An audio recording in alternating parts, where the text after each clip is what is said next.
আসসালামু আলাইকুম। আশা করি সবাই ভালো আছেন। আজকে যে রেসিপি নিয়ে এসেছি সেটা আপনাদের মনটা আনন্দে ভরিয়ে দিবে। আজকে আমি তৈরি করতে যাচ্ছি সিম আলু ফুলকপি দিয়ে ভাজি। এটা খেতে যেমন সুস্বাদু তেমনি বানাতে খুব সহজ। প্রথমেই একটি প্যানে পর্যাপ্ত পরিমাণ তেল গরম করুন। তেলের মধ্যে পেঁয়াজ, কাঁচা মরিচ এবং অন্যান্য মশলাগুলো দিন। আর একটু বাড়িয়ে দিন আদা, রসুন, জিরা। এই সব মশলার সংমিশ্রণ যখন ঘ্রাণ ছড়াতে শুরু করবে তখনই বুঝবেন রান্না শুরু হয়ে গেছে।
তারপর সিম, আলু এবং ফুলকপি একসাথে দিয়ে দিন।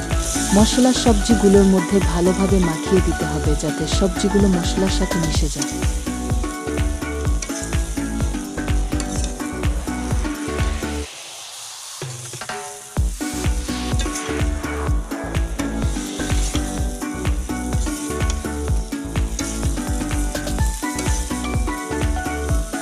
এবার আপনি একটা ঢাকনা দিয়ে ঢেকে একটু কষাতে দিন।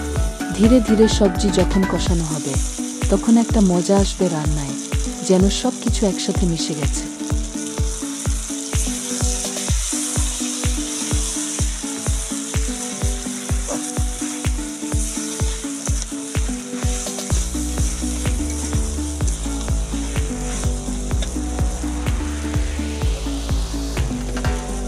এখন পানি দিন এবং সব কিছু সিদ্ধ হতে দিন।